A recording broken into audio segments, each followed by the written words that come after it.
Okay, we are live with Alexander Mercuris in London. Alexander, how are you doing this Friday? Friday morning for you. Well, I am doing well. I would point out it's Friday the 13th, and we have a war. That's right. It's I mean, obviously one has to take that fact into account. But personally, I'm well. Yeah, Friday the 13th, and yesterday we had the horrific news on the plane crash in India. Absolutely. So our thoughts and prayers go out to everyone, all the families, and all the people that are suffering through that plane crash, a Boeing Dreamliner, I think it was. Yes. Anyway, all right, let's get to the main topic, Alexander. Let's say a quick hello to everybody that is watching us on Odyssey, on Rockfin, Rumble, YouTube, and the Duran.locals.com. How is everyone doing in the locals chat? How are our moderators doing today? Zariel is in the house, and that's it.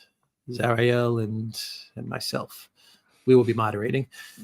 And Alexander, let's discuss the strikes on Iran. Your thoughts? Well, first of all, these are very big strikes. These are not like the strikes that we saw last year. If you remember, there were the strikes in the spring, where the Israelis and the Iranians basically exchanged token attacks. Then there was a second series of strikes in the autumn, which were on bigger scale, but still not on the the really big scale. This is a major Israeli missile and air offensive against Iran, and its purpose is quite clear. As far as I'm concerned, it is to try to decapitate Iran's leadership in order to precipitate regime change there. Now, they're attacking other things. They're attacking the nuclear sites, but it's unlikely that they will do much damage.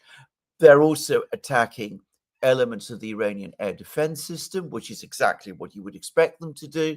We are not able to discuss, because we don't have the information, how successful those strikes are.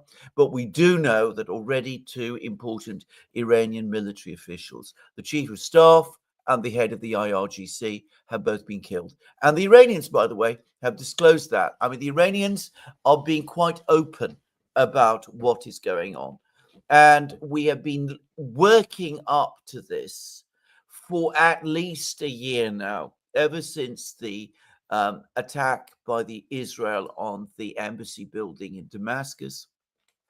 And if you all remember, Netanyahu made an incredibly belligerent speech to Congress, and we subsequently learned that from Axios that the Israelis have been lobbying the US to allow them to conduct these strikes against Iran, and the neocons in the US have been lobbying to support Israel's strikes against Iran, and we are finally there. Yeah, talk about the lobbying that's been taking place. Talk about the timeline to get us to where we are, because this wasn't just straight out. No, out of the blue. I mean, this has been an effort that has been unfolding for about the past year or so, maybe going all the way to Biden. Absolutely. Actually, yes, definitely starting at Biden. Definitely going all the way back to Biden. I mean, there have been many periods, many moments when the United States has deployed huge forces to the Middle East, ever since October 2023, all of which suggested, an imminent attack on Iran. And we've done many programs about this, talking about the fact that the neocons are trying to use this crisis that exists in Gaza as the excuse, the reason, the pretext to attack Iran. And in April of last year, I think that in Israel, at least, they made that decision. And I think the neocons in Washington were fully in with it and also supported that decision. And we had the attack on the Iranian embassy in Damascus. The Iranians responded, but they responded in a very calibrated way in order to avoid further escalation. Then there was the murder in Tehran of the political head of Hamas, which on the same day that Pezeshkian was being inaugurated president. So that caused the Iranians to respond. But again, they tried to respond in a calibrated way. Then Israel itself responded, but that again, they pulled their punches to some extent. There was incredible rhetoric from Netanyahu when he went to Washington in the late summer of 2024. He made a very, very speech in Congress talking about war. We talked about this at the time. We said that this man is clearly now aiming for war against Iran and against all of Israel's various enemies. And then we learned from Axios after the election, the US presidential election, but whilst Biden was still president, that the Israelis had contacted the Biden administration and asked for permission to launch massive strikes against Iran. And Biden referred them to Trump. And at that time, Trump said no. And then ever since Trump himself has been president, he has also been continuously lobbied by the Israelis to authorize these attacks. He's not been keen on the idea, or so he has said. He discovered that his own national security advisor, Mike Waltz, was working with the Israelis to try to get him to agree to these strikes. He transferred Waltz to the UN Security Council. But eventually, after apparently a meeting with Mark Levin, the Fox commentator who speaks a lot for the neocons, a meeting which caused Tucker Carlson apparently enormous alarm. Tucker wrote a very strong and long piece about this on X. Apparently, Trump finally gave the green light, and well, we're now there. Yeah, OMG Puppies asks, drones and electronic measures were deployed inside Iran next to many targets. Drones are changing warfare. It's looking like Iran was damaged more than anyone expected. 6 nuclear physicists gone. Have you heard the reports about Mossad having this drone operation inside of Iran and launching the drones from Iran? I haven't heard. I haven't heard. I'm not up to date with every single. That's the claim. That's the claim that they operated inside Iran, a drone. That is the claim. But I mean, it would not surprise me. And by the way, it is not new. I mean, the Israelis have done this before. I mean, one thing that's become absolutely clear, not just over the last few years, but over many, many years, is that Iran does not have anything remotely like watertight security.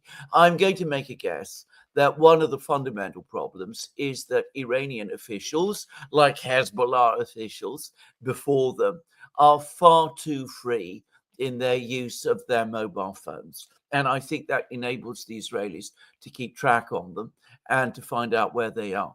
And I think that plays a significant role. As to how much damage this operation so far has actually done, and whether this has really done more damage than people expected.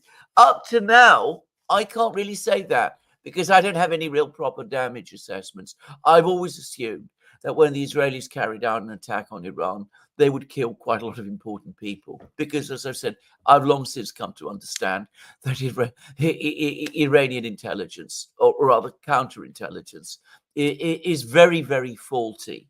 And that the Israelis can strike at people in Iran and have done so before. They've killed many Iranian scientists. They've done all of these things. It hasn't stopped the Iranians. It's slowed them down, but it's never stopped them. Yeah, but they definitely have an intel problem. Iran. Oh, absolutely, a huge intel problem. Not only is it a huge intel problem, but Israel has excellent intel, and Iran has terrible. Dreadful. Absolutely. I mean, scientists were killed. High-level commanders. Well, the chief of the general staff of the Iranian army and the head of the IRGC. Now, to give a sense of how poor internal security is in Iran. First of all, we've had many assassinations of Iranian scientists before, but we had the assassination in Tehran of the political head of Hamas on the day of Pezeshkian's inauguration. I mean, and notice that none of the people involved in that attack have been captured. So, I mean, Iran has a dreadful internal security system.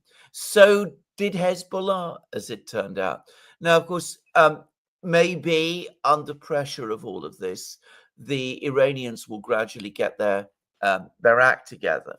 But as I said, I suspect that one of the basic problems is that they just don't maintain proper communications discipline. Yeah, there's a lot of people in the chat saying that because of the sanctions, it's hurt Iran. No doubt that it's hurt Iran, all the sanctions over the many years. But still, it's something is not right. I don't actually buy that argument. I think that sanctions do not prevent you from establishing proper intel, discipline and proper intel and sorting out your security and doing those things. I mean, I think that's an excuse which, to my mind, really doesn't work. I mean, Iran has had decades to get on top of this, and they never have done, even when the sanctions were not there. Yeah. AG asks, what exactly has the IAEA found? So the IAEA, yesterday or the day before, they put a resolution which said that Iran was not complying with the uranium enrichment, and the resolution was passed mainly by the United States, France, Germany, the UK, China, Russia, and Burkina Faso voted against. Yeah. Many countries abstained, but the resolution passed, which found that Iran was in violation. This was the green light that Israel, that the United States was looking for, right? Because then they could take this UN decision, this IAEA decision, and say, look, you see, Iran was not complying. That's basically how all of this kicked off. Absolutely. Now, this looks to me like a pretext, because to the best sense that I can understand, this relates to events that took place more than 20 years ago. I mean, what the IAEA did was that they went to various sites in Iran and they found traces of nuclear activity from a long time ago, 20 plus years ago. Now, here I am going to say what I believe. I've said this many times. I sometimes get lots of aggressive pushback about this, but I believe that in the 1990s, Iran absolutely did have a nuclear weapons program. I think what happened was that after the first Gulf War between the United States and Iran, the Iranians, like many people, were horrified when they discovered how advanced Saddam Hussein's nuclear weapons program was. He came within a year, apparently, of developing a capability to produce nuclear weapons. And the Iranians, who just fought a very, very long and very bitter war with Saddam Hussein, one in which they lost tens upon tens of thousands of people, said to themselves, well, if Saddam Hussein came so close to acquiring nuclear weapons, then we need to have nuclear weapons as well, not so that we can attack Israel, not so that we can attack the United States, but to protect ourselves against the possibility that Saddam Hussein might acquire them. And I think they did operate a nuclear program to that purpose at that time.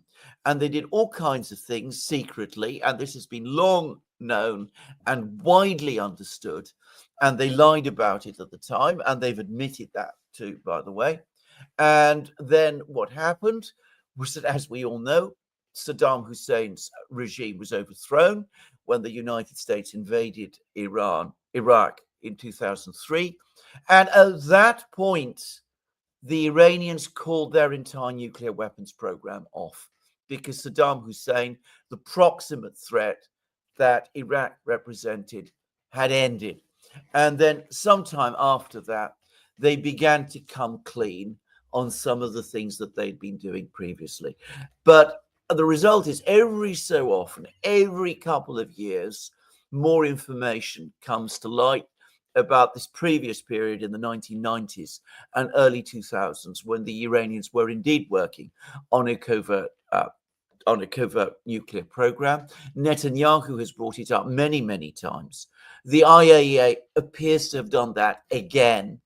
It is irrelevant to the current situation in Iran. It has no bearing on what the Iranians are doing now at all. So that's my own view about That's this the explanation. IAEA. You're getting pushback on it, and that's not what happened. People are saying in the chat that's not what happened. Look, Alexander just explained how the IAEA, it has no relevance today, what happened 30 years ago. 30 years ago. But the point of what Alexander is saying is that the IAEA used what happened 30 years ago as a pretext to give the Netanyahu administration the reasoning to hit Iran. Exactly. That's the point. Exactly. I mean, and Alexander's clear. It has no relevance today. It has no relevance at all. None whatsoever. As I said, it's something that is brought up all the time, but it is irrelevant to the situation today. Yeah. All right. Some more questions. Gents, do you think, from Ziknas, Gents, do you think there is a common instigator with this attack and the June 1st attack on Russia? Proximity is unsettling. Who is pulling the strings? Every time you're about to have a negotiation, Alexander, something is happening. Just like the Istanbul talks, the day before you had all of these attacks in Russia, the airfield attacks and the terrorist train attacks, and we were 3 days off from the six meetings, technical talks between Witkoff and the Iranian foreign minister, where both Witkoff and the Iranian foreign minister said things are going very, very well. I get pushback on this. People say, oh, things were not going well. No, things were going well between Witkoff and the Iranian foreign minister. And even the Iranian foreign minister was very, very satisfied with the progress of the negotiations. He said it in multiple posts on X. Yes, absolutely. That is the connecting thread. It's not that, you know, the Israelis and the Ukrainians and the Americans and all of those people got together and said, you know, let's carry out the attacks simultaneously in Russia, the drone attacks in Russia and the drone attacks in Israel. What is the connecting thread is that there are many people in Washington, in Israel and in Ukraine, and in London, by the way, who do not want negotiations to end any of these conflicts to succeed. So in Ukraine, as we see, they do not want to agree to Istanbul Plus. They do not want to agree to end the war.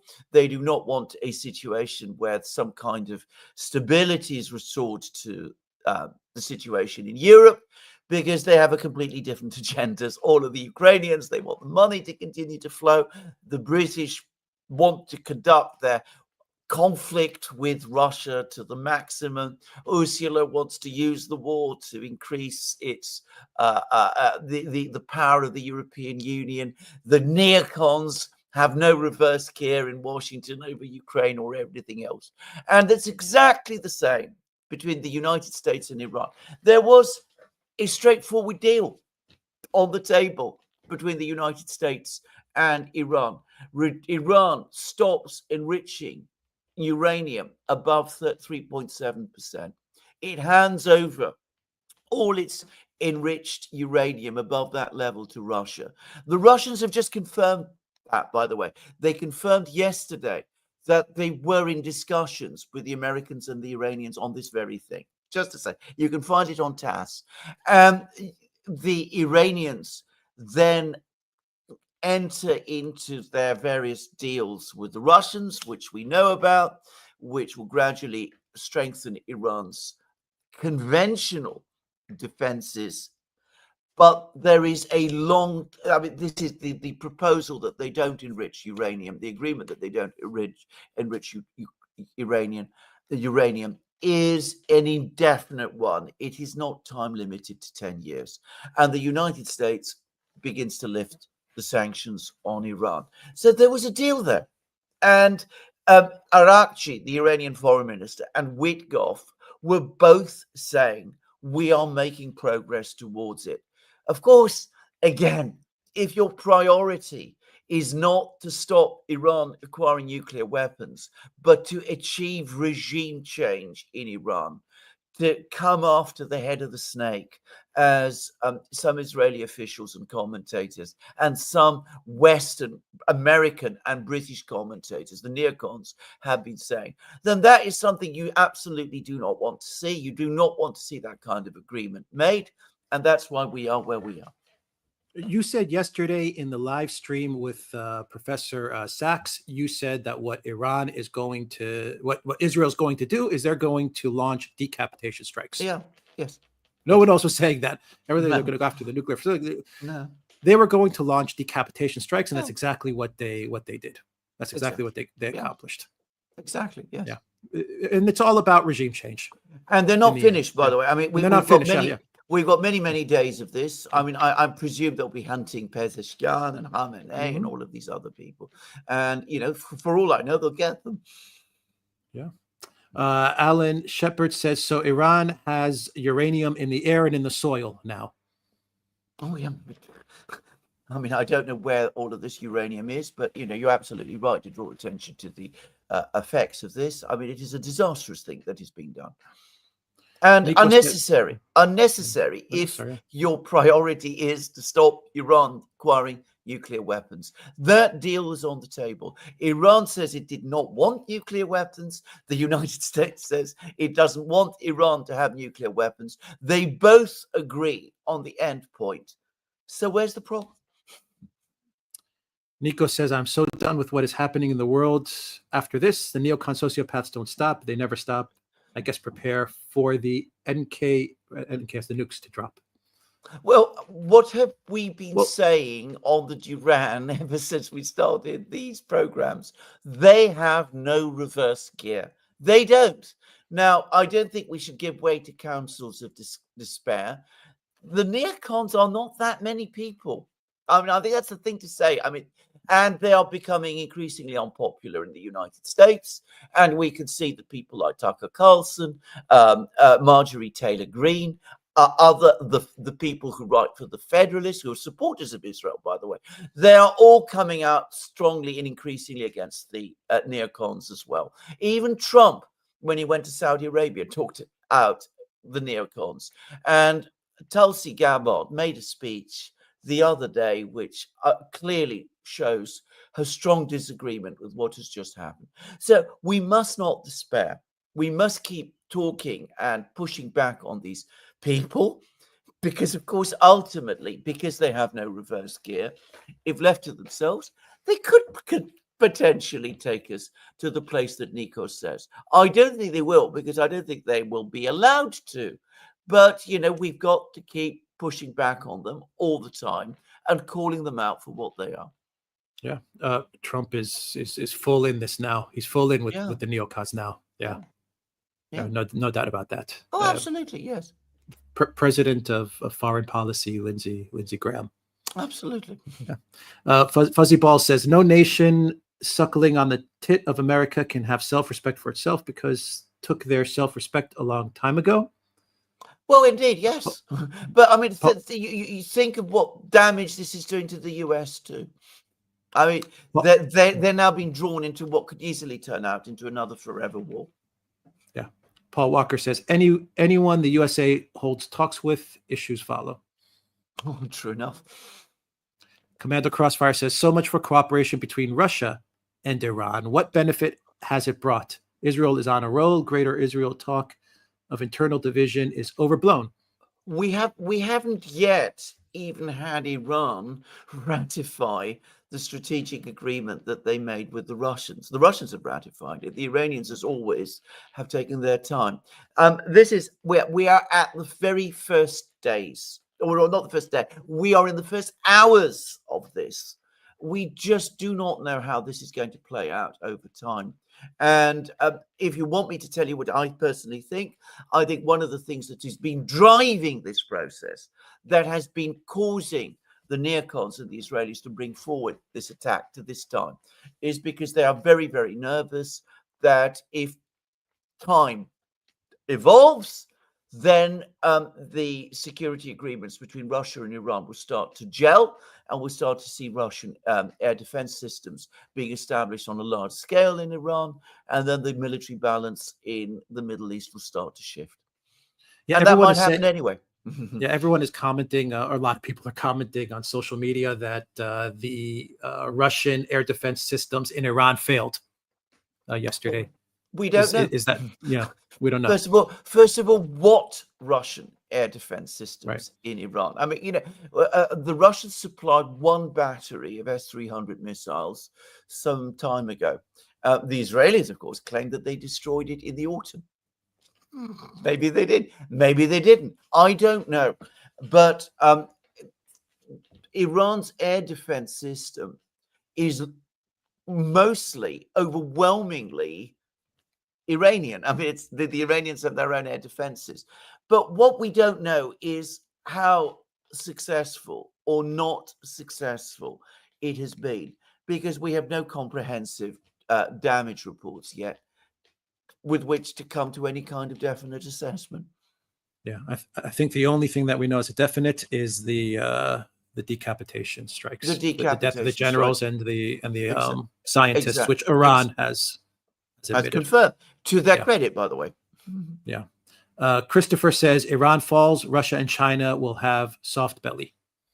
Well, yes, but I mean that brings us back to the question of whether this will succeed, because again, and I made this point after the attacks on Hezbollah, if Iran collapses and collapses quickly, then exactly what you said will happen. What will happen? But if, on the contrary, Iran holds together and the government in Iran remains stable, or at least remains in control, then with every day that passes, the balance shifts, and in fact, it is Israel and the United States that become drawn into an indefinite war. I mean, can I just say, we simply don't yet know how successful these attacks have been and what they've actually achieved. It could very well be that, apart from killing some senior Iranian officials and scientists, they've actually achieved very little. Just saying. Yeah, we don't know. We don't know. Yeah. Even with Natanz, the nuclear facility, we're getting conflicting reports. Absolutely. Yeah, of its status. You talked about in a video that we recorded. You talked about Iran focusing on regime survival. Yes. I mean, that has to be Iran's priority now. And I should say it's worth, when the video comes out, following through the entire discussion, because Alex made the point that this is more important for Iran to survive, for the regime to survive, than for Iran to hit back against Israel at this particular moment. That's not to say that Iran is not going to hit back against Israel, but the way in which Iran wins, if you like, is by preserving its regime. And that probably ought to be the priority for the regime now, because what this is all about is an attempt to overthrow the regime in Iran and to collapse the Islamic Republic and to create a crisis in Iran and to essentially achieve regime change there. If that is defeated, if that fails, then this whole operation has failed. Flying Boar says the problem is Iran's president. He is weak. Well, possibly, but I suspect that he won't be very weak for very much longer if he survives this, because I suspect the Israelis are going to be coming for him too. Just to say. Studio Rainer says, I was waiting for this live stream. I have 3 questions. What is more effective, an oil shock or a nuke? Question number 2 is, will Egypt shut the Suez Canal? And question number 3, how can Iran retaliate when Netanyahu relies on a retaliation? Let me know if you want me to repeat those questions. Do you want to start with question 1?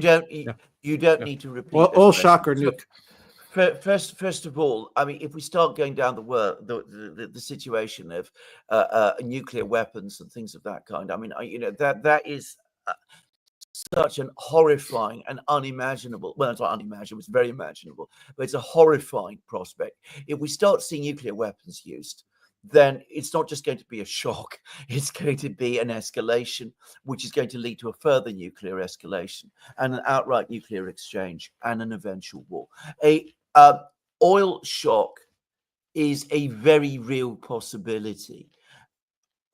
At this precise moment in time, oil prices are rising. Now, the question is, again, we come back to how effective this strike has been.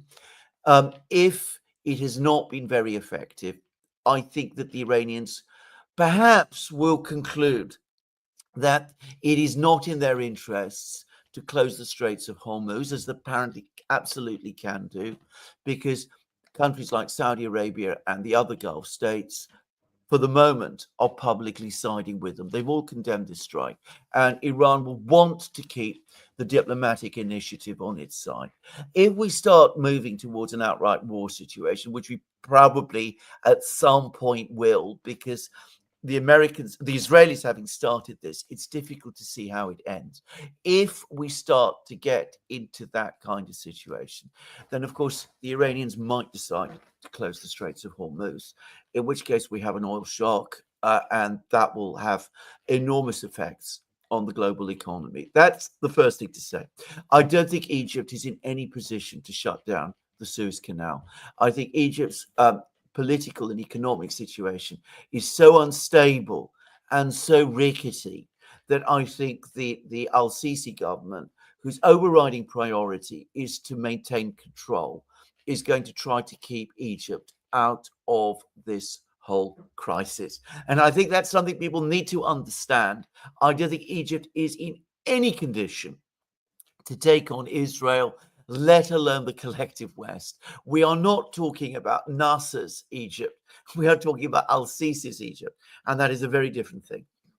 And go on. Yeah, retaliate. How can Iran retaliate when Netanyahu relies on a retaliation? And that is in some ways the most insightful question of all, because of course Iran is bound to retaliate. I predict they will retaliate against Israel itself. They have no choice but to retaliate, because if they don't retaliate, then that will create dismay within their own country. But their ultimate best way of winning is through regime survival. And that, as I said, will probably be their priority. And that ultimately is their best response to what has happened, because that is what the Israelis are trying to achieve. If they retaliate too strongly and the United States becomes involved on Israel's side, which is exactly what Netanyahu is trying to do, then of course the possibility of regime collapse becomes greater. Yeah. Commando Crossfire says Israel has found that it can commit full onside and get no blowback. So yeah, it will strike weak nations like Iran. Will the new Iran government hold or civil war? Well, we shall see. My own personal guess is that we will see regime survival. I'm not an expert on Iranian internal affairs. I appreciate that there are aspects of the Iranian government that are unpopular. I believe nonetheless that there is an overriding and passionate loyalty in Iran to Iran as a nation. And I suspect that the Iranians will pull together and will defend this. I'm also told by people who know that even critics of the government in Iran strongly support Iran's civil nuclear program and are opposed to some of the more extreme demands that Iran give up nuclear enrichment entirely, which it is entitled to do under the terms of the Nuclear Proliferation Treaty. So I think that the regime will hold together, and I think it will be able to absorb the blow, and I think quite plausibly it could come out even stronger at the end of this process, especially if it is able to develop its regional alliances with China, Russia, the Gulf states, BRIC states, and all of that. So, that is what I think is the most likely outcome. But, we are at the first hours of this, and we will have to see. Zariel asks, how strong were the strikes in Iran? Is it that strong that they will retaliate? Well, I don't know. Again, there's a lot of smoke, there's a lot of talk, and clearly they have been strong in the sense that people have been killed. I mean, senior people have been killed. We will no doubt get battlefield reports afterwards, but these Israelis will provide their satellite data. We need to be very careful, by the way, assessing that, because as we've discovered in the past, satellite data doesn't tell the whole story. And we don't know what the redundancies are. So, for example, the Israelis will no doubt provide us with pictures of destroyed air defense positions, but they may not provide us with pictures of air defense positions that have survived. I don't know what is going to happen. But ultimately, this was a much bigger attack than the one that we have seen. It's going to continue for several days. And what Netanyahu wants it to evolve into is an all-out war, not just between Israel and Iran, but between the United States, the collective West, Israel, and Iran. Hello there says the U.S. deceived Iran with fake nuclear talks and then attacked them. The same thing will happen to Russia with these fake talks with the U.S. Why can't Russia understand this? Your thoughts? Well, I mean, if we're talking about Russia, we have this brought up all the time. What have the Russians actually conceded? What steps have the Russians made which suggests that they're letting down their guard? They've conceded nothing. They've turned up for some meetings in Istanbul. They've set out conditions which the Ukrainians and the Americans are rejecting. They continue with their special military operation. And there's been a big meeting in the Kremlin in which they're talking about upgrading their armed forces even further. And Mark Rutte, the NATO Secretary General, says that they're producing more weapons in 3 months than the entire collective West is producing in a year. I don't see that the Russians have let themselves be strung along in any way at all. I think this is a point which needs to be made, because this point is being brought up constantly. And I just truly do not understand it. If the Russians were making concessions, if they were agreeing to ceasefires, if they were pulling back from certain locations like the Kinburn Spit in the way that Kellogg is saying, well, then I could understand that argument. But I have not seen anything like that happen at all. And I go to say the same about Iran. What exactly has Iran conceded up to now as a result of the Witkoff Araghchi conversations? They've conceded nothing. Have they stood down their forces? Have they made important concessions about Hezbollah, about ballistic missiles, about support for the Houthis? They've done no such thing. So some people are saying that the Iranians were caught by surprise by this. I find that very difficult to believe, given that predictions of an Israeli attack on Iran were all over the media for days. So I cannot see that either Tehran or Moscow was fooled or tricked in any way. Maybe some people in Washington were trying to fool and trick them, but it clearly didn't work. Yeah, I mean, in the case of Russia, it's gotten to the point where the neocons are shifting to a different war. Exactly. Precisely. Yeah, that's exactly what they're doing. They're moving away from Ukraine and they're shifting to a different war, which they believe that they can win. They believe they can get the regime change, and they might be right. And they might be right. Exactly.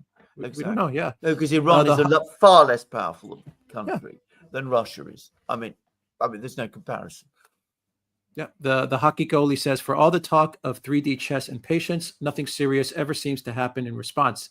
Embassies, Syria, assassinations, etc. I get restraint, but the perception of this level of patience is weakness. It invites escalation. You again, this is an argument that is made constantly. How is this actually succeeding? Well, it might succeed if we see a collapse in Iran. But if it doesn't, what is this actually achieving? I mean, we had the attacks on Hezbollah.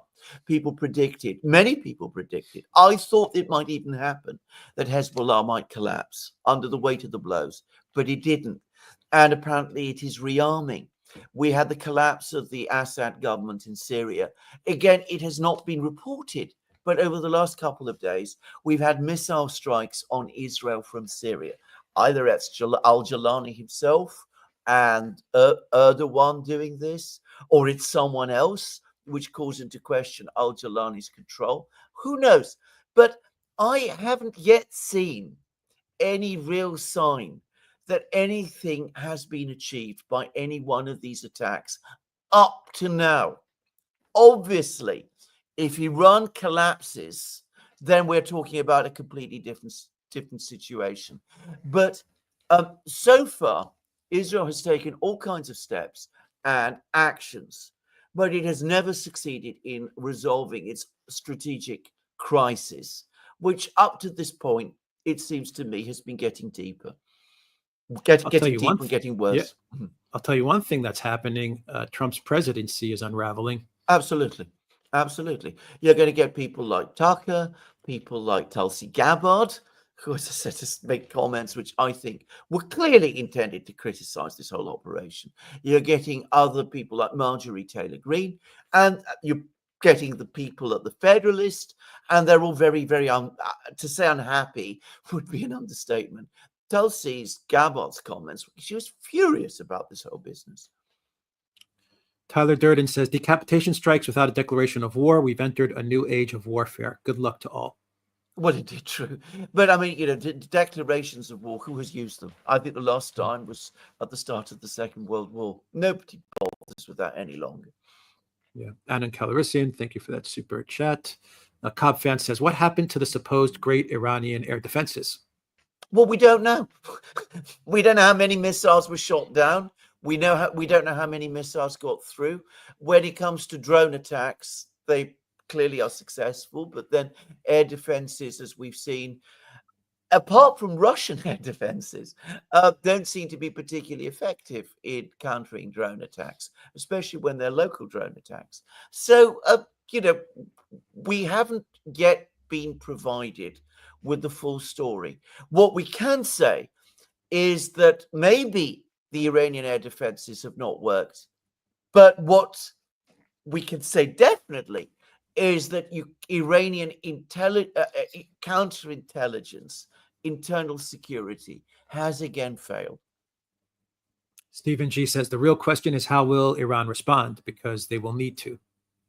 Yeah, they will need to, absolutely. And I mean, they can't not. We will see, and we will see what they do. I'm going to make a guess that since it is not in their interests to broaden the war and to bring the United States in, they will initially respond against Israel itself. But they're making it absolutely clear that they believe the US is involved. And I believe also that they will try to, they will end the talks with the United States. I mean, it's impossible to see the talks continuing in this kind of context. And the other thing they will do, and this is the other thing that I think people need to bear in mind, is that they will probably now accelerate their nuclear program and might start really working towards acquiring a nuclear weapon. Which will, though, embolden the other, for them to go harder against Iran. This is exactly the problem that's coming up now. Yeah, the hardliners in Iran will say, no, now we definitely need a nuke. And once that happens, Netanyahu and Trump especially is going to say, no way, now we're going to get involved. Yeah. Absolutely. So we are now absolutely on the escalation ladder. And I mean, which is what these strikes were intended to do. Nico says, my idol, Albert Einstein, has said that we should never underestimate humanity's capacity for self-destruction. Unfortunately, he missed the willingness for self-destruction. We are fighting human nature. We can't stop. Well, indeed, yes. The hockey goalie says, to clarify, I don't want war. However, if it was me, there surely has to come a point where you smell the coffee. Your allies are gone. You're next. Well, I think that all of the various countries that we're talking about understand that they need to hold together to the extent that they can. And no doubt they will. Can I repeat again? We are in the first hours of this operation. Ultimately, the test of this is not whether the Iranians are able to repel every single missile. It is whether their regime survives. That is the major test of this operation. You're not going to hear that anywhere else. That's exactly it, Alexander. That word, regime survival. That's what Iran, if they're smart about it, that's what they should be focusing on. Yeah, because the regime is they're targeting the regime, no doubt about it. Justin Willis says, what risk a false flag on Israel as a reason for massive Israel-U.S. response? The neocons seem like they are itching for an escalation. A false flag risk. False flag, I think it's a very real risk. I mean, we could very well find ourselves there. But, we have so many risks at the moment that we're off the scale in terms of risk. Can I just say again, the person who is very much to blame for this whole situation is Trump. As Alex said, he has created this whole scenario in which these risks exist and where his presidency is going to start to unravel. This is the line that's been crossed, and there's no coming back from it. I think he's trying desperately to distance himself and the United States from this affair. He's had Rubio put out a statement saying that these are unilateral steps by Israel. He himself has said the United States is not involved. I don't think the Iranians believe that for one microsecond. And why would they? And I think that if he thinks that, he can put pressure on Iran to make concessions whilst at the same time keeping the negotiations with Iran going and present himself again as some kind of mediator and honest broker, I think he is living in a world of illusions. Daniel Walker says the Iranian people are increasingly becoming more secular, but the regime is still fundamentalist. Most Iran people I speak to hate the regime. I have just been speaking to somebody who's just been to Iran, and he said to me something quite interesting. He said that most Iranians in Iran do not hate the regime. The people you might encounter outside Iran, some of them do, but most of them don't. But he also said something that over the last couple of years, there's been a very significant relaxation in Iran. And that in Tehran itself, something like a third of women, for example, go around without headscarves. In fact, I think he said it was even higher than that. And that doesn't seem to cause any kind of issues or problems. And it didn't seem to affect general support for the regime itself. Now, I wasn't there. I didn't see it. I'm not able to comment further, but that's what this person said. And it's somebody that I take very seriously. Nick says, very dangerous move. Iran may eventually retaliate with full force. Regime change would bring even hard-line leaders, not allies. I don't see the long-term logic in this strategy. Well, that's a very good point, actually. I mean, why do we assume that if the regime collapses in Iran, that what will replace it will be better or better for us? I mean, as I said, all that effort and time and trouble to overthrow Assad, and al-Jalani is now in control, and missiles are being launched from Syria against Israel. Whilst Bashar al-Assad was in power, he was very, very careful not to launch missiles from Syria against Israel. But now apparently it's happening. Erdogan doesn't play that game. Exactly. And that's who's behind al-Jalani. Erdogan does not play like that. Exactly. Yeah. Studio Rainer says, why hasn't Israel admitted that the Gaza conflict has been a proxy war with Egypt? Egypt almost ended Israel before. Egypt's military leadership has been preparing for war for decades. I'm not convinced that this is correct myself. I've been following the al-Sisi regime. I don't get the sense that they are certainly that they're involved with Hamas. In fact, I get the sense they hate Hamas, actually, just as they hate the Muslim Brotherhood in Egypt, which is connected to Hamas. And I don't think the regime in Egypt, has the strength or the ability to wage a proxy war against Israel. What they are terrified of in Egypt is that the war in Gaza will expand and spread to them. And they absolutely do not want people in Gaza coming to Egypt. unbalancing the state there even further and creating an even deeper crisis in Egypt than the one that there already is. David says, with the facts in clear sight, Iran has been reckless with not getting nukes a long time ago.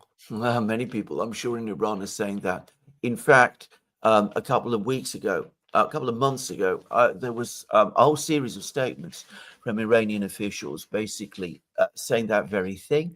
And you could see that there were sort of subterranean criticisms of Khamenei, the supreme leader. And there was even a statement from one Iranian official that the only thing that prevented Iran from moving ahead with nuclear weapons was Khamenei's fatwa. And the Iranian official, I remember reading the whole commentary in Tasmin, the Iranian news agency, that Iranian official said that, essentially criticizing Khamenei. Now, what's going to happen after this attack is that there will be lots of people in Iran who will say, look, Khamenei, this is where your fatwa has brought us. We're now being attacked by Israel. Let's go ahead and get nuclear weapons, because that's the only way we can achieve what Kim Jong-un did in North Korea, which is cast iron certainty of protection from attacks of this kind. Commander Crossfire says, Russia, China love to talk and play nice. Even the SMO still calls U.S. partners, more talks, while real powers simply toss over the chessboard and take the lunch money. I don't see this at all. Ultimately, I mean, if we're talking about Ukraine, who is losing and who is winning in Ukraine? The SMO is a war, and the Russians are winning it. I can't see that the Russians are behaving at all in the way that you say. I mean, I know this is a common theme that many people are making, but I mean, I really just don't see it.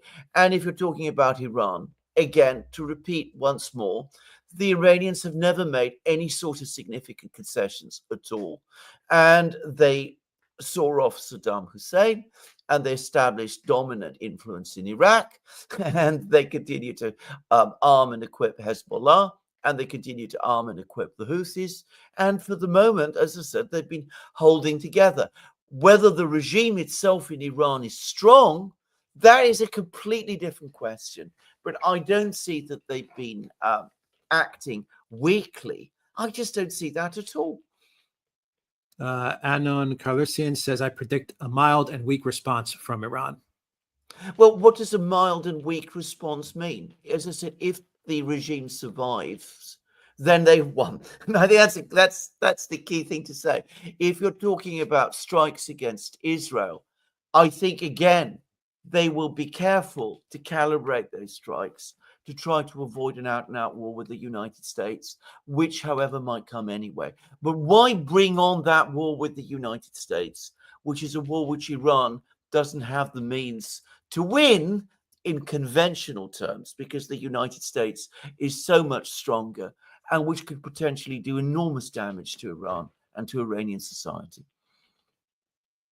Nico says, I am 100% sure Trump knew about this. He will authorize strikes on Iran, and either Iran will be destroyed or China will intervene, and then we have World War III. I told you, I'm 90% correct in my predictions. No, well, can I just say something? I mean, I'm afraid I agree with you on one point. I think American strikes on Iran, if the regime survives this attack, are now only a question of time. I think that it's going to be very difficult for Trump to keep his distance from this. He might think he can, but I think he is deluding himself if he does. I think more likely than not, the regime will survive. I think more likely than not, they will start in earnest a nuclear weapons program.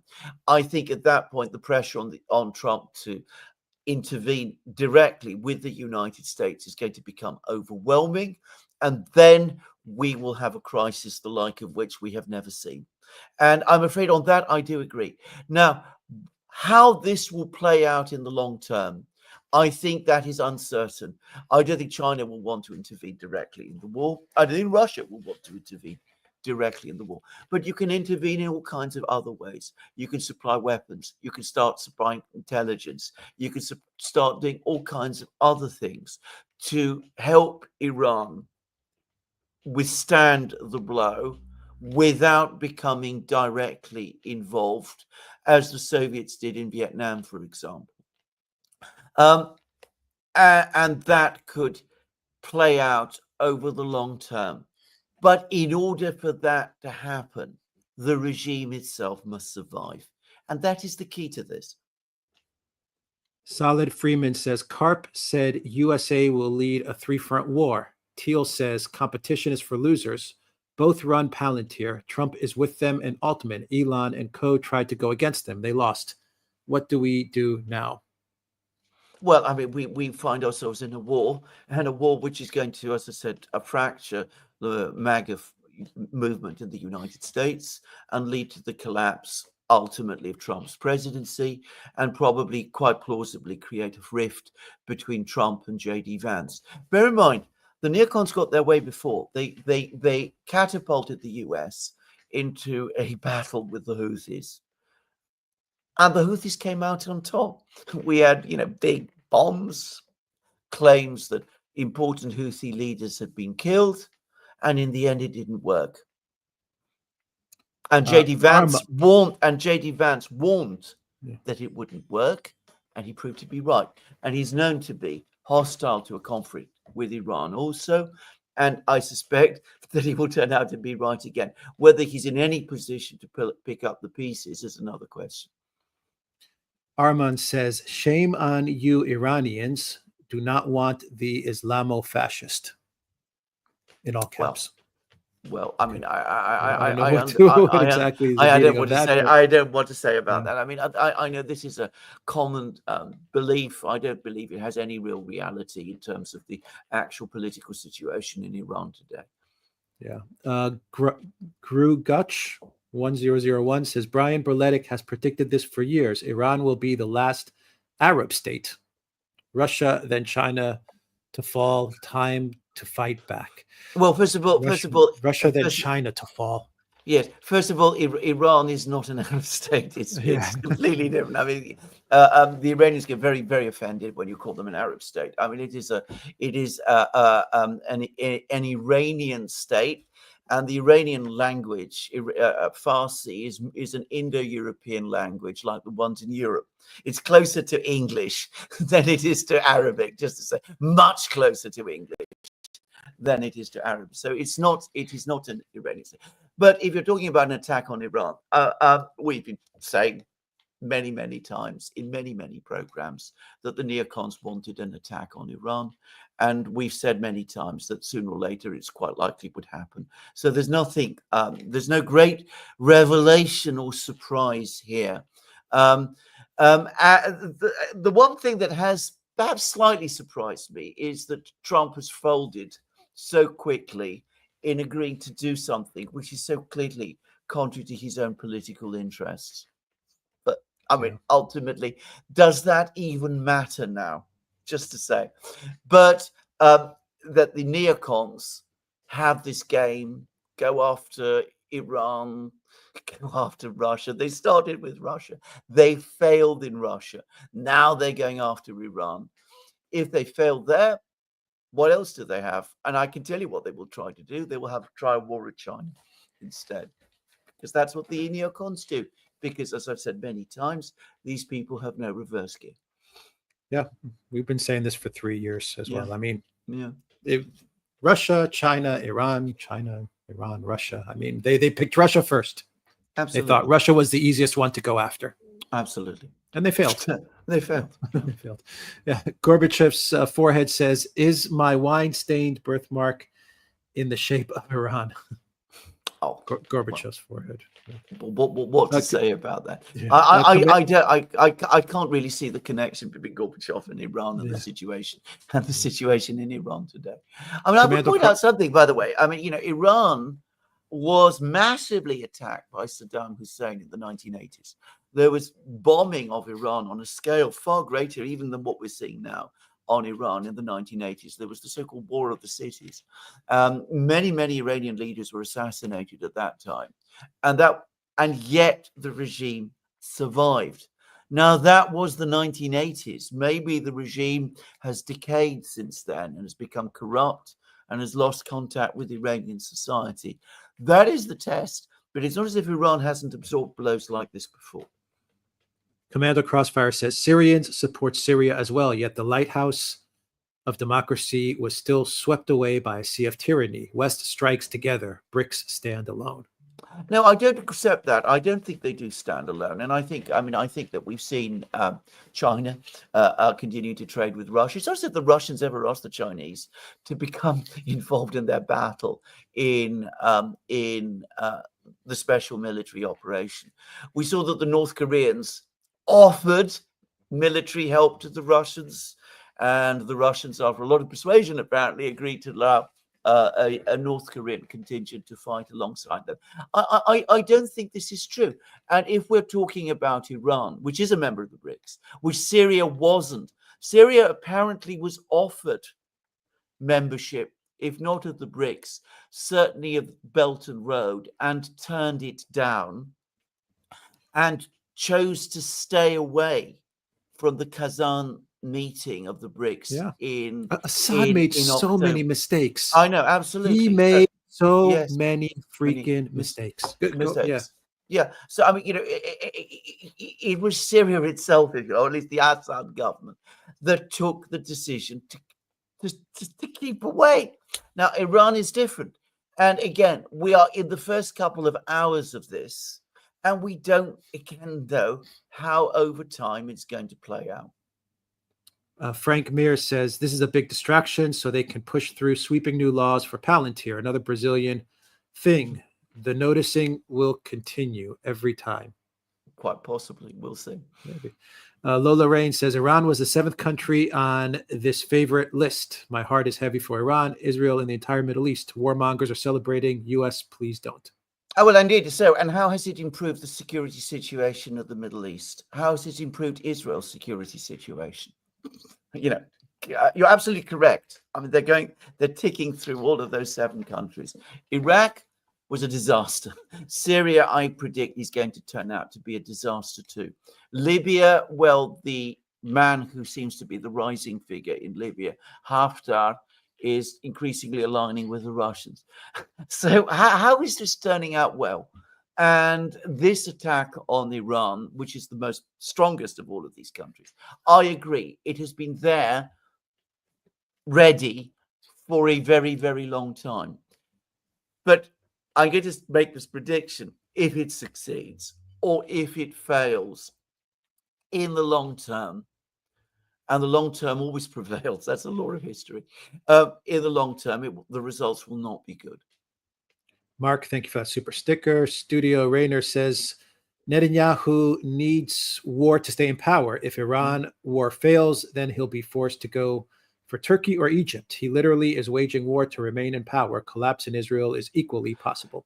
You know something? I think that people misjudge Netanyahu here. Absolutely. I think there is an element of this. I think he is cynical and opportunistic and corrupt. I think he's all of those things. But I also believe he believes in what he's doing. And I think people underestimate Netanyahu consistently and to their cost. I think if it was just a question of remaining in power, or at least getting some, out of jail ticket, he could have probably negotiated that long ago. The fact is, he believes in what he's doing, and that's what makes him dangerous. Commander Crossfire says, let's be clear. The U.S. is striking at Russian air bases and trains deep in Russia, hits on generals and public figures in Moscow, while Russia fights with their own brothers in Ukraine. U.S. is still the only superpower by far. Well, I can't see, again, I really cannot see this. They launch attacks on air bases, which, again, did not succeed in any significant way. it's going to result, apparently, the Russians walking away from the START treaty. They had a massive meeting about upgrading their armed forces, and including their strategic bomber forces, by the way. We see Russia developing an ever closer relationship with China, and exchanging technology with China all the time. And we see the Russians continuing to advance in the special military operation, in advancing further westwards, and the first signs of panic, well, not the first signs of panic, but a panicky visit to Kiev by Boris Pistorius, the German defense minister, asking what exactly is going on.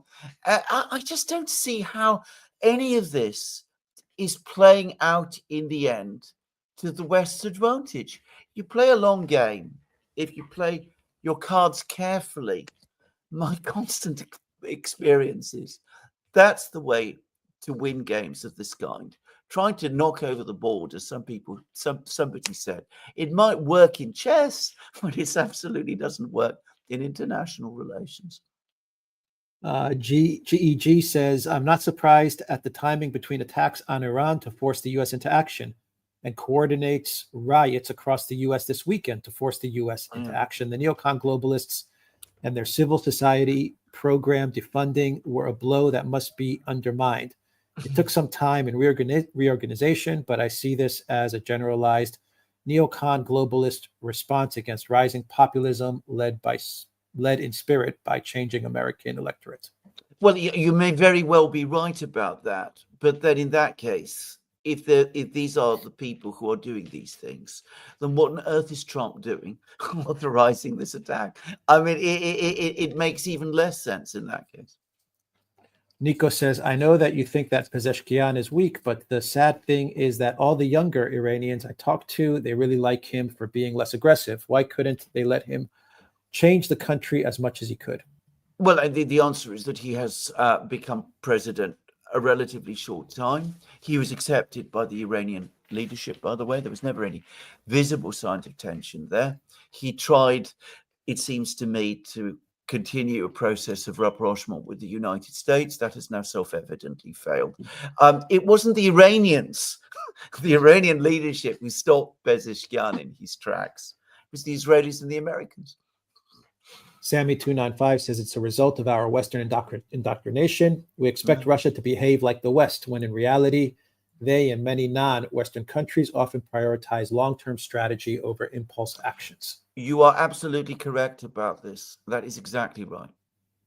Marcos588 says, at least Imperial Japan had the politeness and decency to cut off diplomatic ties before launching their limited airstrike with no boots on the ground.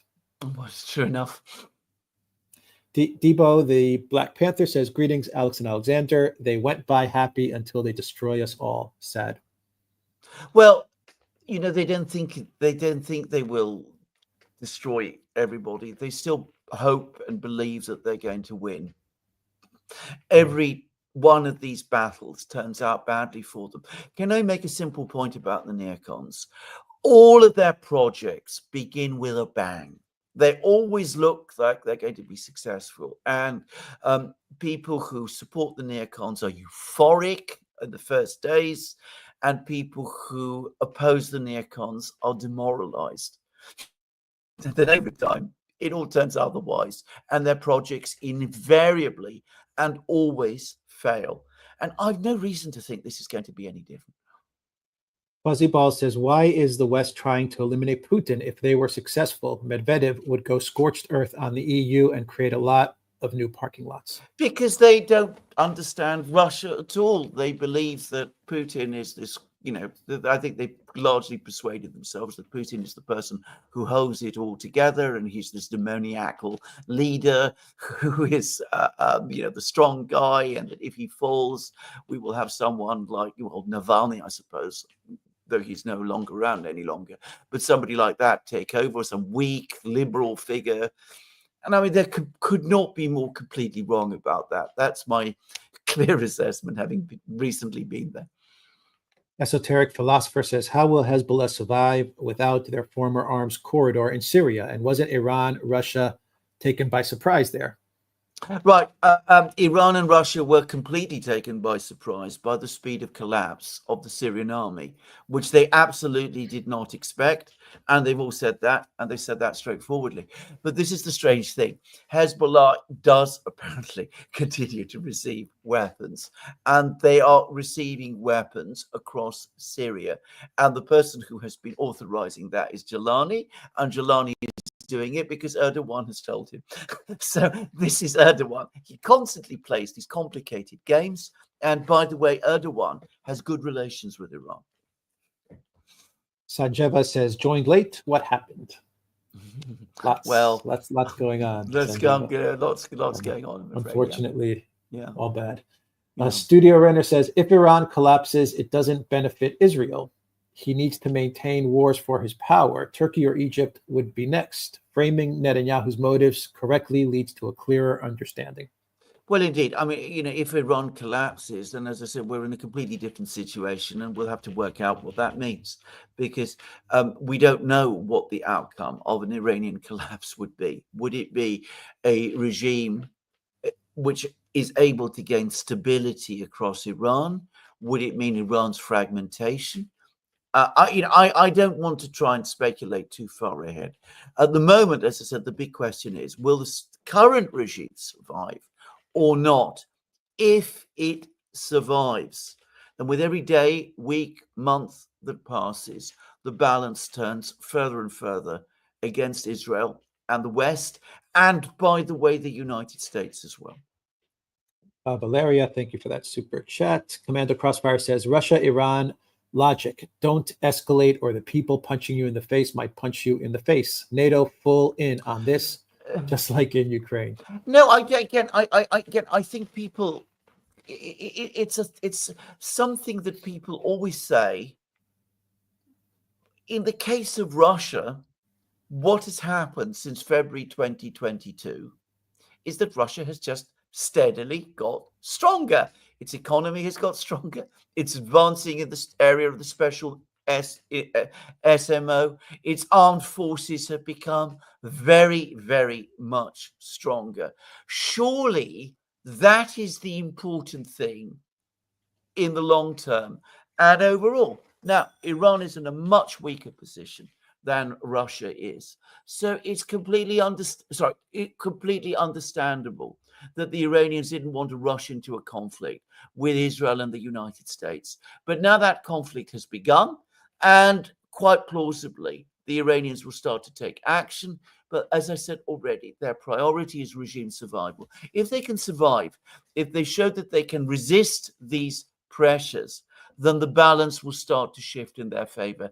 I have to just quickly answer the door. I will be back in a moment.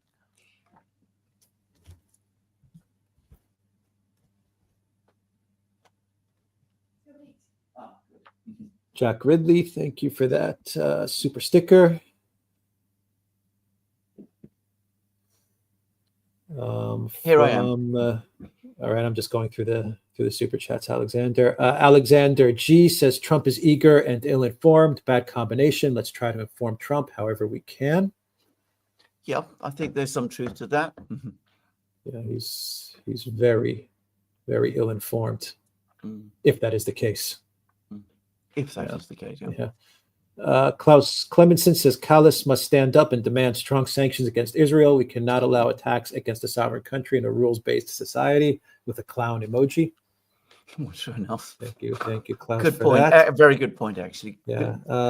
OMG MRT says, what will the Russians, Chinese, North Koreans do now? Will they support or even involve themselves, assuming Iran is weak and getting clobbered? Will the Russians just stand by and watch? By the way, the chat is heavily moderated by YT. Well, can I probably it is, but can I just say something about that? I mean, you say assuming Iran is weak. Of course, if Iran shows a capacity to hold together and the regime survives, then, of course, as I said, the balance of advantage starts to shift in favor of Iran. And you will start to see the Russians, the Chinese, and all of the others, the North Koreans too, start to become increasingly involved. If Iran collapses, then, of course, everything changes. But the time frame for achieving regime change in Iran is short. The longer this continues, the stronger the regime becomes. You've got a couple of weeks, maybe a few months, which are for Iran, if you like, the danger point. But in this period, it is people get through it. If Iran gets through it, then, as I said, the balance of advantage shifts. It's the same with the sanctions. The sanctions that were imposed on Russia in February 2022 were exactly the same. There was the expectation when the ruble was, when there was the central bank assets were frozen, when Russia was disconnected from SWIFT, when all of those things were done, that the economy would collapse, that there would be a 50% GDP fall. And that didn't happen. And by midsummer 2022, it was clear that it was not going to happen. And from that point on, Russia began to become stronger and stronger and stronger. So that's the test now.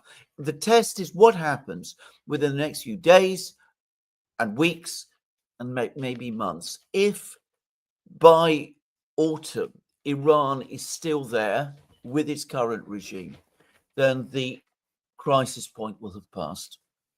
But we're not there, and I'm not making any predictions because I don't know the internal situation well within Iran. Monarchist Monk says, are we going to see sectarian divisions accentuated between key peripheral parties, i.e. Qatar or Saudi Arabia?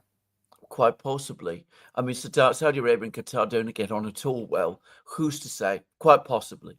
Qatar, by the way, has very good relations with Iran. It has consistently been a friend of Iran, even though they took opposite sides in the Syrian war. Yeah. Fractured 01, thank you for that super sticker. Betty Steadies says, the Arab states are an embarrassment, totally corrupt and inept. Only the Houthis have any testicular fortitude out of all of them. Yeah, I would agree with that, actually, overall. From Scordo, isn't this a U.S. proxy operation like Brian B. says? Well, I think that in a kind of a way it is, but the better way to understand this, in my opinion, is a neocon proxy operation. The neocons have an enormous hold on U.S. policy. They have their friends in the military-industrial complex. But I don't myself go so far as to say that they are identical with the United States. I mean, one of the things that has happened over the last 10 years is that you can start to see an increasing opposition to the neocons grow in the United States. And ultimately, that was one of the factors that led to Trump's victories in 2016 and in 2024. Zach Boyle says Iran might minimally attack Egypt, leave an Israel passport, offer prayers, commenting how everyone knew they were next, might as well join forces.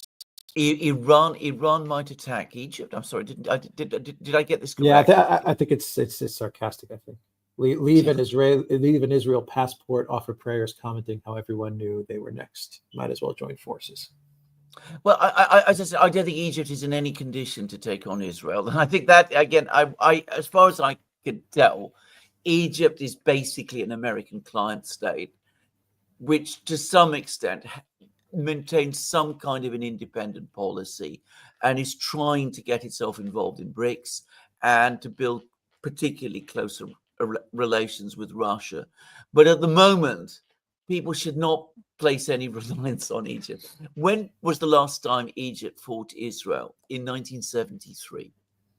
Just saying. As Padaval says, we can take small comfort in the fact that Israel couldn't get the U.S. to attack the last country on the list of 5 countries that made up the neocon, Ziocon, Pearl, Wolfowitz, Kagan, Crystal wish list. Well, you can take very, very small comfort from that because I predict it's going to happen. I mean, I would have thought the odds now are very, very strongly that at some point over the next few months, we will see the United States joining Israel in strikes on Iran, just to say. Kevin Farrell says, do you think Iran will respond with power?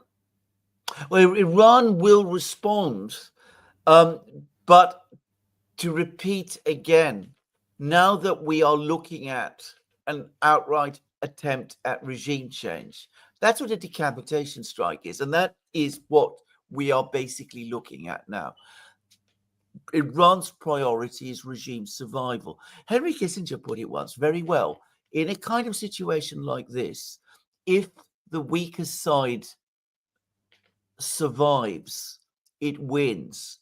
If the stronger side fails to win, it loses. He said that about the Vietnam War, but yeah. Michael Schonefeld says history, if there are any historians left, will remember Trump began politics attacking Iraq war only to sleepwalk into a conflict many times worse. You're absolutely right about that. And I mean, maybe I shouldn't say this, but I mean, it's going to be a tragedy for him, actually. And whether you feel any sympathy for him, tragedy is when someone, this is Greek drama and all that. Tragedy is when somebody takes actions which bring about his own destruction. Yeah. Nico says, I predict that Trump will lose the midterms and J.D. Vance will lose to Gavin Newsom. Lukashenko was right. Trump failed because he didn't slow down.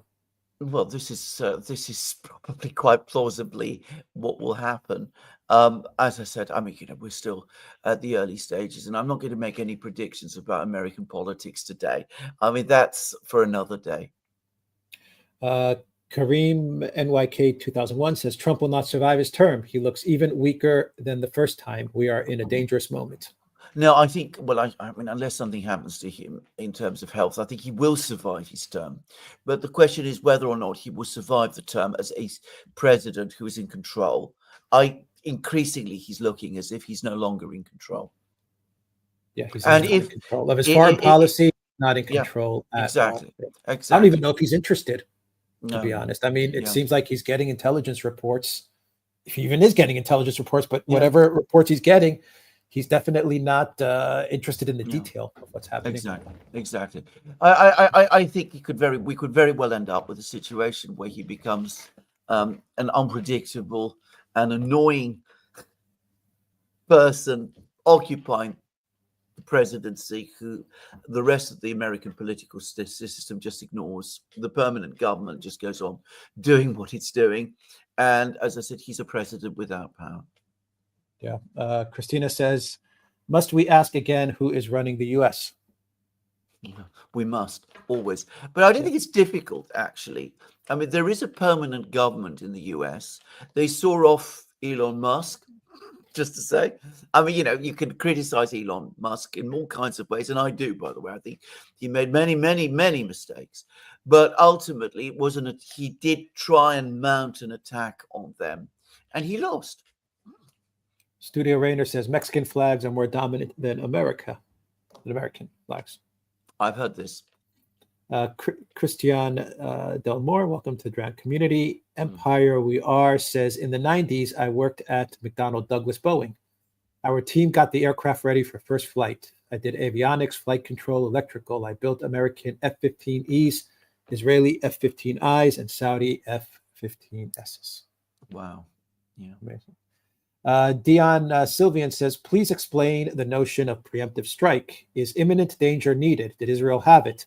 This is what is being said on MSM, calling Israel's strike righteous. Bibi even quoted the Bible. Thanks. I know. This is what they're all saying, and it's absolute nonsense. I mean, the concept of a preemptive strike is in fact contained in the I think it is in the UN Charter, that if a country fears an imminent attack before the Security Council can intervene, then it is entitled to take action to defend itself.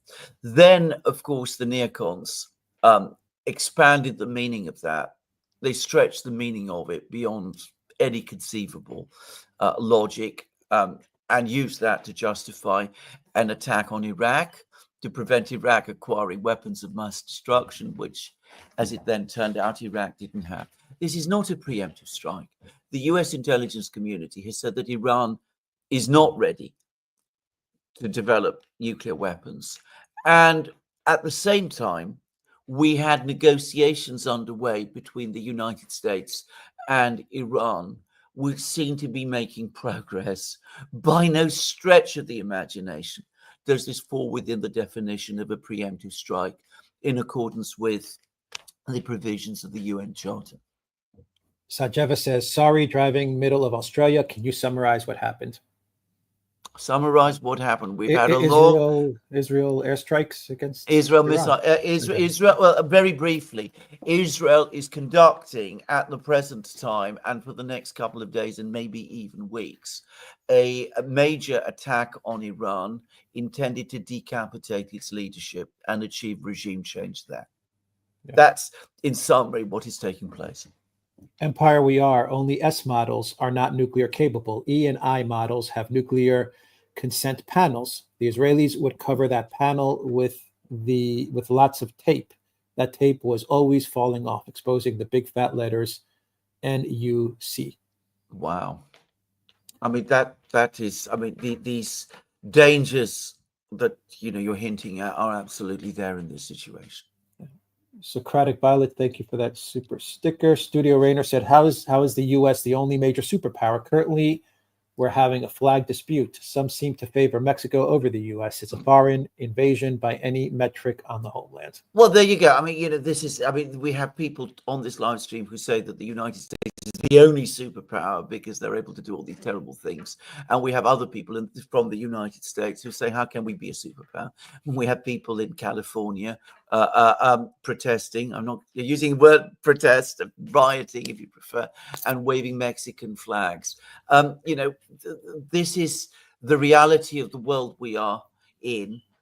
In the case of America, things are extremely complicated. And to repeat again, this conflict in the Middle East is not in America's long-term advantage. The neocons may believe that it is, but the neocons, all they ever manage to do is to get the United States into trouble. El Casador says, do you see the populace in the West start going against their government and elected leaders? MAGA wanted no war, and this has turned into a shit show. Yes, exactly. This is exactly what's happening in Europe, and it's going to happen in the United States, and we're going to see this rupture grow and grow. And how it will all play out in the end, I don't know. But it is usually a sign of atrophy and decay when a political class loses contact with the people it governs and starts taking decisions which they neither understand nor approve of, but it shows complete indifference to their concerns. Lurka Pertka says, Bilderberg meeting in Stockholm, coincidence? Any parallels between the plane crash in India and Malaysian incident? Well, about the airplane clashes, I'm not going to speculate. I have no reason to think that there are any connections. As to what the Bilderbergers are doing, as I'm not a member of the Bilderbergers and they don't tell me what they're up to and what they say, I really don't know what they're discussing or talking about and what role, if any, they played in any of this. El Casador says, I'm going to find myself a V8 in preparation to become a road warrior named Max and get a bit mad. Oh, well, sounds like a plan. Why stop at a V8? There were V16s in the past, by the way. Admiral Adama says, what is the likelihood that China and Russia will use North Korea as a proxy in a war against the U.S. and NATO in the event of a full-scale, if a full-scale war breaks out in the Mid-East against Iran? I don't think the Russians and the Chinese will use North Korea as a proxy, because I don't think North Korea will let itself be used in that way.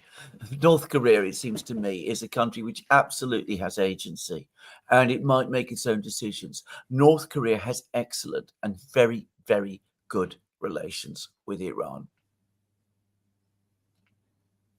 From Michael, U.S. public overwhelmingly opposes war. Achieving what Israel and the neocons want, regime change, ground invasion necessary. How will the U.S. government possibly sell this?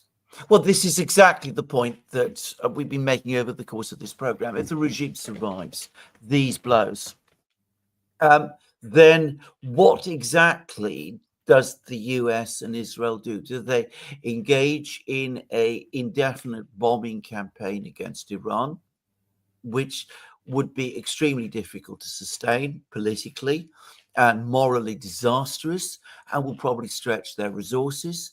Or do they go further and start a ground campaign against Iran, which would be an absolute disaster? It's a huge country. It's very mountainous, very, very difficult to conquer. And it's sophisticated as well. It's got an educated population, which would probably want to defend the country. So that's why, to repeat again, this operation, which is in its first hours, unless it succeeds quickly, it could end up making the geopolitical position, both of Israel and the United States, worse. Elaine says Lord Robert Skidelsky in the Lords is a lone voice in asking for diplomacy. His Substack is good.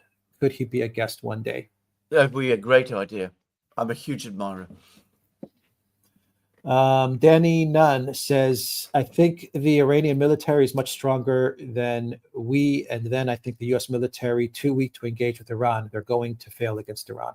Who knows? Let's see. My own personal view, by the way, is that the weakness, if there is a weakness in Iran, it's at the political rather than the military level. But we will see. Mark says people are too anxious for reaction. Iran and Russia are being wise and playing the long game. Absolutely. That's exactly my own view.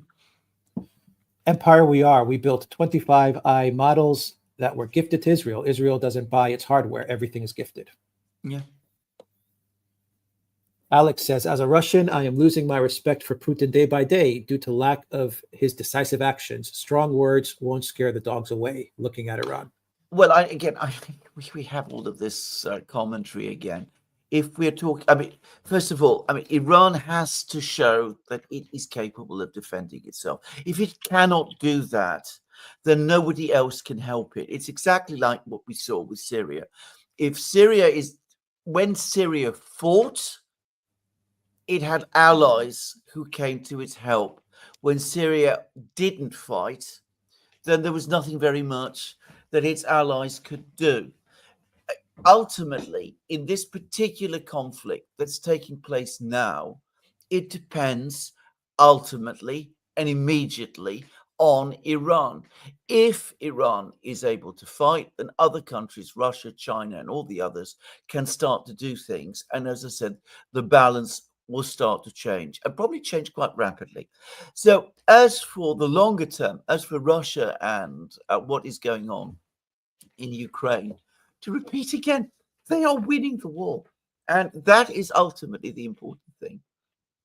Son of Leviathan, the U.S. is in a modern civil war. We literally have an active invasion and governors making secession threats. We can't even agree on a flag. U.S. homeland is depressing. Yeah. Prospering woman, I have been so sad that the deep state neocons have run U.S. foreign policy since developing the project for the new American century in 1997. Yes. Commander Crossfire says, thank goodness for Alexander's level-headedness. Thank you. Agreed. Raul Pinto says, if the Iranian regime falls, does ISIS version 2.0 come out of the woodwork? What about Saudi Arabia? Not just ISIS 2.2, but ISIS 2.3 and 2.4 and 5 and 6. We're going to have quite plausibly a whole proliferation of these organizations, and who knows what might happen in the Gulf, in Saudi Arabia, and all of these places.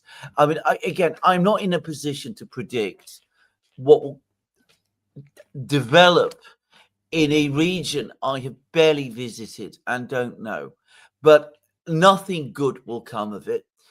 We saw that in Iraq. By the way, I wasn't doing commentary at the time, but I remember saying to people at the time of the Iraq war, which I strongly opposed, by the way, when Blair and Bush and all of those people wanted to start the war in Iraq. I said, yes, you will get through to Baghdad. You will overthrow Saddam Hussein. And then your problems will really begin. And things will go from bad to worse. And where will we then be? So I don't think it takes great insight to see that. If Iran collapses, there will be all kinds of people making all kinds of triumphalist claims. We'll get a period lasting a couple of months of euphoria. and then the real problems will begin. Didn't we see the same with Afghanistan when Kabul fell? And don't believe the media on Syria either. I'm telling you firsthand from talking with many people from Syria in Cyprus who approach me and tell me what it's like. They say it is hell in Syria. It's a complete freaking disaster, they say. So, I mean, I'm telling you that it did not work out well in Syria, even though the media is trying to push al-Jilani as some great democratic leader or something like that. Who's going to put the country together. The country is crumbling. The hockey goalie says, could a country carry out a strike on Israeli leadership? Would the U.S. see this as a chance to reset relations with Israel rather than retaliate? Well, who knows? I mean, I don't want to anticipate Iranian moves because, of course, if you're talking about a strike on the Israeli leadership, it would presumably come from Iran. I don't want to anticipate Iranian moves. I don't know the full extent of Iranian capabilities. Last year, Iran showed capabilities which surprised me. I mean, they were able to strike targets in Israel, in Israeli bases. Whether after these latest attacks they will still be able to do so, we shall just have to see. Fuzzy Ball says Israel lacks the population numbers to maintain control over big amounts of new territory, and they are far too pale to embrace immigration. Well, I would have thought the points you're making about the demographics are obvious. In fact, as I understand it, people are leaving Israel rather than going there, and the economy is under strain. It is clearly overextended, and if it goes on overextending itself like this, it will put enormous stresses on Israeli society when stresses are already showing. Jonathan Soul says, do you guys think Iran will shut down the Strait of Hormuz? Well, I think if we get into an all-out war situation involving the United States, yes, they will. I think at the moment, if they are able to contain their anger, and people at this moment in time in Iran, within the leadership, are going to be extremely angry. But if they are able to contain their anger, then they will not probably do it now, because I think they will want to build up as much diplomatic support as they can, because they probably calculate rightly that it is through diplomatic support for the moment that they can get this thing stopped. Son of the Leviathan says, if the U.S. collapses, will it favor Mexico? Do the cartels run our government? Are we just a giant drug cartel now? Oh my goodness, what a awful situation. I very, very much hope the United States does not collapse. I mean, I think anybody, even the enemies of the United States, should not want it to collapse. I mean, be careful what you wish for. The idea of North America collapsing into disaster in that kind of way, with nuclear weapons as well, is a possibility too terrifying to consider. Eric Haverson, thank you for that super sticker. Hattie Christoph says, will the possession of nukes lead to security?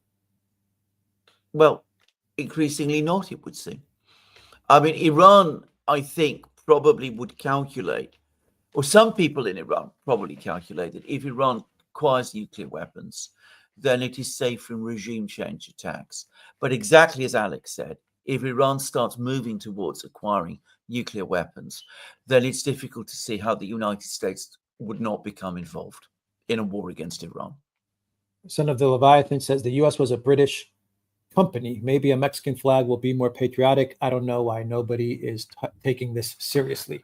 Oh dear. Well, I take it extremely seriously. I take the whole situation in California very, very seriously indeed, and the political situation in Washington very seriously, and the situation of the bond markets and all of those things. And I think that that is what Americans and America should be focusing on, not on who runs things in Tehran. But the neocons always think otherwise, because they take America and American power for granted. And that is their terrible mistake. Sergey says, why does Trump do everything Israel wants? His daughter is married to an arguably Zionist family. Trump gained favor from the Jewish lobby to his favor during elections. Still, to what end? Well, you partly answered the question. He obviously has people within his own family who lobby in the way that they do. But I suspect that in Trump's case, I mean, like so many Americans, especially Americans of his generation, he has a very, very strong liking and feelings of loyalty to Israel, and a very, very strong visceral dislike of Iran. And I'm afraid it clouds his judgment. Tristan says Western governments are all now kakistocracies. We're effed. Yeah. Will Forrest says Trump says he gave Iran chances, warned of U.S.-Israel power, claims hardliners are dead, and says more destruction is coming. Just do it. Oh, well, I know exactly. So he says he thinks he's gaining leverage. This is exactly what I was saying over the course of the program. He thinks that if he unleashes the Israelis, he's going to get leverage, and the Iranians will come round and will negotiate with him. I think he is making a huge mistake. Matthew says, does this war in the Middle East expand to a world war? I hope not, and I think not. I think that if we're talking about the Russians or the Chinese, why would they want to expand it into a world war? I think what we're more likely to see, if it continues and escalates, is a massive proxy war played out in the Middle East between the Iranians and the Israelis, with the Chinese and the Russians supporting the Iranians in all sorts of ways, including in intelligence, weapons, all those kind of things. Perhaps the North Koreans also involved. And as I said, the balance gradually shifting against Israel and the Americans. Fuzzy Ball says, imagine having to wake up next to Brigitte Macron every morning. Is it any wonder why Emmanuel Macron hates the world? Indeed so, yeah. Double Down says, unilateral action, a significant distinction. Unilateral action. I think that's going to become one of those famous expressions that we all talk about, unilateral action. Sean Darby says, thanks for the assessment. I think both you and Brian cover the vital points. Thank you. Thank you for that, Sean. Raphael says, we must admit Putin is working for Israel. Also, we have been played. Well, how is Putin working for Israel? I mean, what has Putin done that assists Israel in this matter? I mean, he's been trying to broker a deal between help the Americans and the Iranians reach a deal with each other. And he's just signed a big security agreement with Iran and a big economic program with Iran, including the opening of or plans to create rail and sea links to help integrate Iran into the BRICS system, which Iran has just joined. I mean, I can't see what exactly it is that Putin is doing, which is assisting Israel in this matter. Studio Rainer says, why does U.S. news hide the fact that Mexico wants its territory back? Will this be an informal agreement like how Russia formally controls East Ukraine? Perhaps the Spanish Empire triumphs in the end. Well, I can't believe that, to be honest. I think that long before we get to that point, if such bizarre plans exist in Mexico, Mexico will find itself at the receiving end of a huge amount of American anger, and it will not go well for Mexico at all. That's my own sense anyway. Sergey says, why are the Europeans so docile? They do absolutely nothing about their insane governments. Is it because they've been conditioned or because they lack firearms and the concept of freedom? Well, I think that there are some elements of truth in what you just said. I think that Europeans over the last 80, 90 years have become very accustomed to good times and to trusting their governments. And that has caused atrophy, political atrophy, which we're paying the price for. Adam says, does the rules-based order still exist? Did it ever? No, it doesn't. I mean, what we have is a system of power, always has been, by the way, which is becoming increasingly violent and increasingly reckless, because that's the other thing to say about this attack on Iran. It is very reckless. GTM says, terrible news from Iran. Yeah. Matthew says, can China afford to let Iran fall? Well, the answer, yeah, but I think we've discussed this at length now. Yeah. Yeah. And then says, talk to my friends and family in Thailand for a while. Now that it's Ukraine, then Iran, then Taiwan. We must worry that we are heading into World War III. Well, yeah. Studio Rainer says the neocons are controlled by the Mexican cartels. Our senators got addicted to coke, and here we are. Mhm. Mark says, isn't Netanyahu becoming too dangerous for too many people? Isn't he making himself a target with these provocations? I'm sure he is, actually. I mean, I think that there was one Iranian attack which did seem to be at least either targeting him or warning him. But obviously, he's not going to change. Sergey says, as a Russian American, I must say Putin has been messing up since 2015 and is way too lenient. Way over the top, too lenient. The Russian military's been wanting to go in and end Ukraine. I don't think that this has been true, actually. I think that the more we've learned about the special military operation, the clearer it has become that the Russians, when they went into Ukraine in February 2022, still had a very, very long way to go in terms of developing their military forces to the level that they needed to be in order to defeat the collective West, which is what we've basically seen play out in Ukraine. If it had just been a case of Russia versus Ukraine, it would have been different. I mean, it would have been over within a few weeks. But the moment the West became involved and started to arm Ukraine, the Russians needed to build up their forces to the level that we're now seeing. And we're seeing how that's play out. El Casador says, what does it mean for BRICS and the global economy? The middle class in the West is shrinking very fast, taxed to the brink. The lower class might look for the guillotines and the elites. Well, if this crisis escalates and we start seeing disruptions in exports of oil and things of that kind, then of course it will deepen the inflation and depression crisis that is already affecting the West and the world. It'll also, by the way, be a bonanza for Russia, just to say. Klaus says, will the BRICS countries react to one of their member countries being attacked? Yes, they will. They will react. I mean, they will obviously take diplomatic action, but they will do a great deal more. They will probably provide intelligence. That you could take as read. And as I said, if Iran comes through the next couple of weeks, then they will start to do more. They will start to provide Iran with technology and equipment and material in order that it could better defend itself. Studio Rainer says, honestly, I think the Mexican flag is better than the American. In time, demographics are destiny. We should just accept it now. Spanish Empire 2.0. Well, I'm not going to get into this discussion. I don't believe it. I don't believe these scenarios. I should make that clear. Monty 105 says, in the case of the British, Putin is facing people unable to bear responsibility, even for their own souls. A reckless response is just not an option.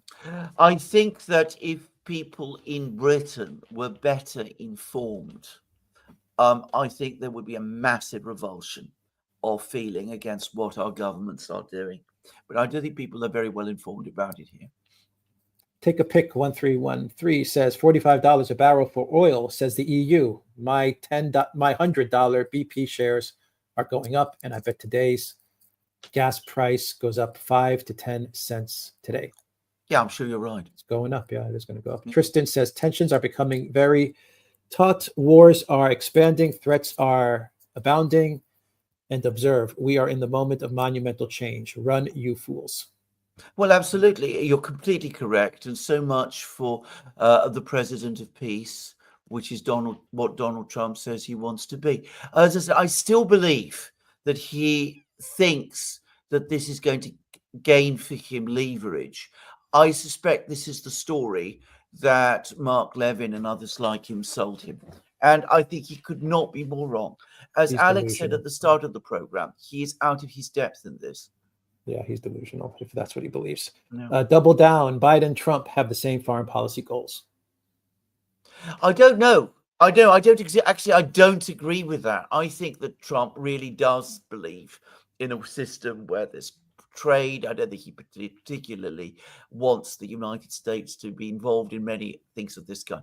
I think he has actually in some ways, intelligent instincts about overstretch, about the fact that the United States is involved in too many things in too many parts of the world. But he has no idea how to gain control of the foreign policy system. And as Alex correctly said, I don't think he understands how to conduct diplomacy, real international diplomacy at all. No, he posts on Truth Social. That's become the new. His posts on Truth Social are the readouts. Actually, the Whatever, readouts, it's beyond it's stupid. ridiculous. Yeah, It's beyond stupid. Exactly. Yeah. The U.S. government doesn't provide readouts of presidential conversations because he posts it on Truth. Because he posts it on Truth Social, which is ludicrous. Yeah. Jack Stone says it's funny that the ethnic majority in the U.S. is already Hispanic. Deportations is an insane solution. Meanwhile, the empire is on the other side of the world. I'd prefer a cartel over Lindsey Graham. Well, I'm not going to comment on that too much. I can't imagine anybody worse than Lindsey Graham, but some of the cartels are pretty grim. The president, people, the foreign policy president of the United States, Mr. Lindsey Graham. Absolutely. Ken Nohara says, I'm still confused. Didn't the British invent Israel and the U.S. as clever vassals? If the U.S. can't deport illegal immigrants, how can they possibly manage these wars? You're completely correct. I mean, the British. You're completely right about certainly what the British were doing in the Middle East. Robert says, "What is the possibility for the fall of Israel in this conflict?" I don't think it's going to come anytime soon. I think what is more likely to happen is that we could find ourselves in a long attrition war, which is going to work out very badly to Israel's disadvantage.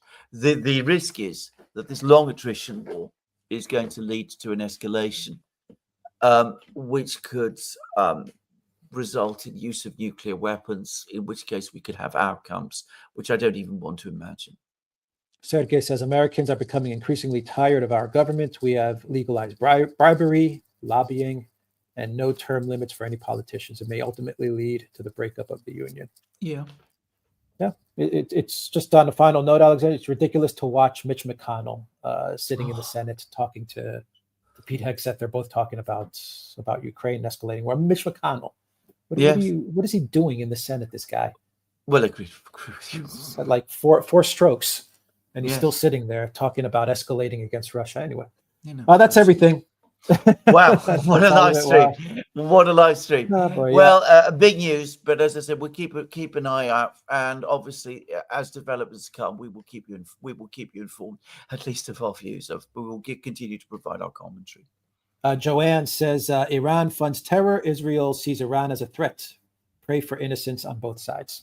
Well, indeed. I mean, Iran funds various groups it supports in the Middle East, and so, by the way, does Israel. Transport says, is Iran incapable of taking out Israeli leaders? I doubt it, actually. Whether they are going to do that, we'll just have to wait and see. And Ken Nohara says, why did the British invent the Jews? Was it to legitimize the Holy Land or 6D chess? No, they didn't invent the Jews, but they did facilitate the creation of the State of Israel, unquestionably, by creating the Balfour Declaration and all of that in the 20s and 30s.